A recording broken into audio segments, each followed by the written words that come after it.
So welcome back to the channel Dev Smash. So in the previous video, we discussed a scalable folder structure for a React application, right? So today let's solve another important front-end architecture problem.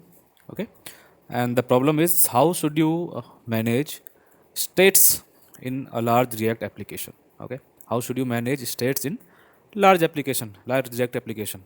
Okay, so first of all, we will discuss one of the most common mistakes. Okay, most common mistakes developers make is, you can say, treating all state same way. Okay, treating all state same way. This is the very common mistake all developers do, and because of this only, they lead to two extremes mainly. Okay, either everything is local state, okay, or everything goes into Redux. So both of the approaches creates problem. Okay, what are those problems? We will discuss. Okay, so imagine you are building a large application. Okay, imagine you are building a large application, and you have, say, you have a lot of you have lot of states.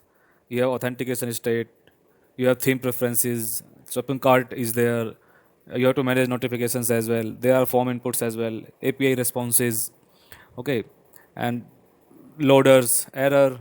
So now the question is, should all of this go into global state? Not really, right? Because not all state is equal. Not all state is equal.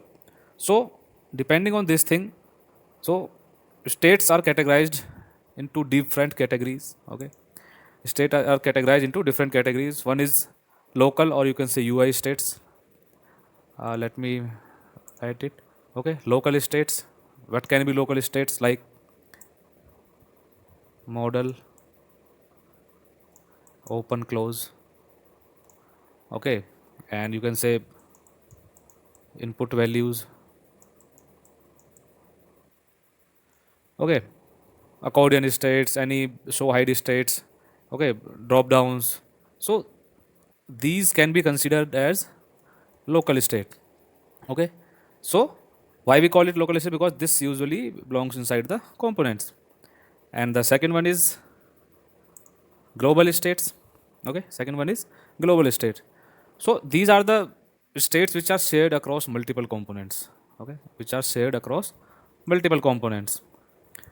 Okay, so let me once go to local states as well. So how will we manage local states?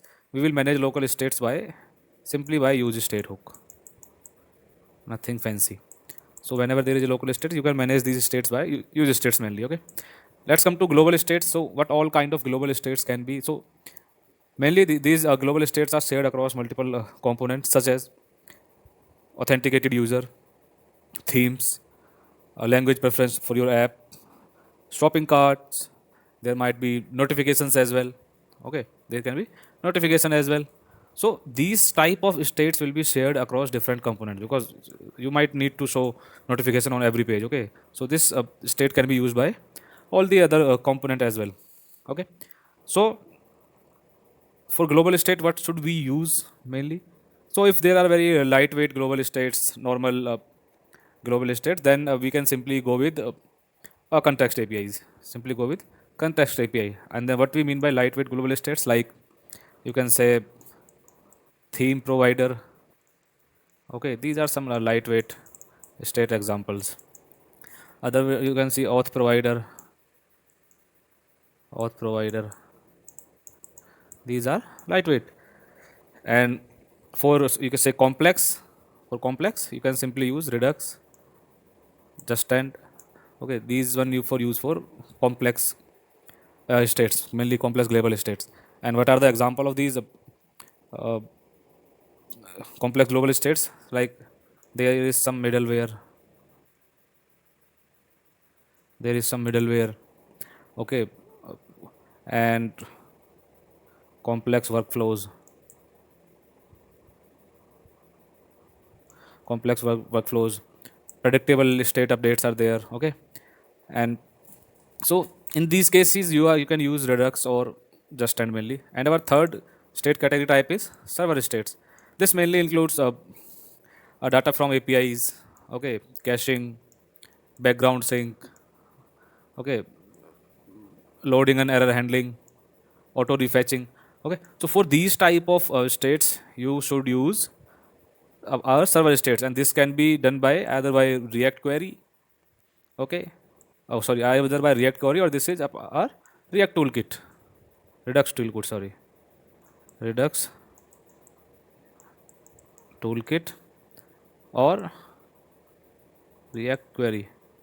So in this video, we are not going to so how to code these things. Okay, yeah. So these are some of the examples where you should use server states mainly. So okay, so we have seen three type of states: local states that are local to your components, then global states that can be shared across multiple components, and then the server states, mainly the API data caching or background sync, etc. Okay, so next thing comes is what is recommended architecture.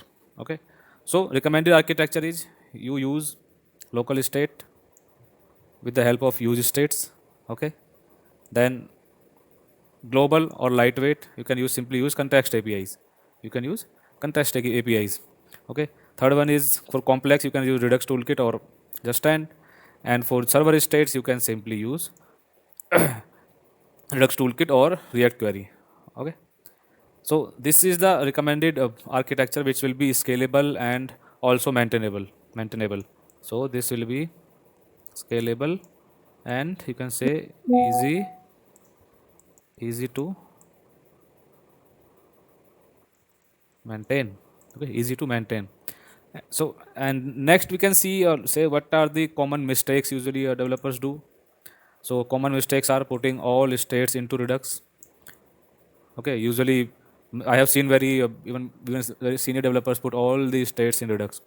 They don't manage it separately like local or global states separately. Another one is using context for everything. This is also a very weird thing. Okay, you can't use context for everything. Okay, then duplicating server states manually. Okay, whenever there is server states, so usually developers duplicate these.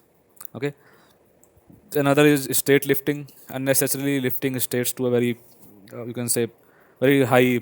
Okay, yeah, so let's revise one thing. First is introduction: what is state management, what are local and global states, what all states a app can have. There can be more as well: state categories, local, global, server states. Then we have seen local states.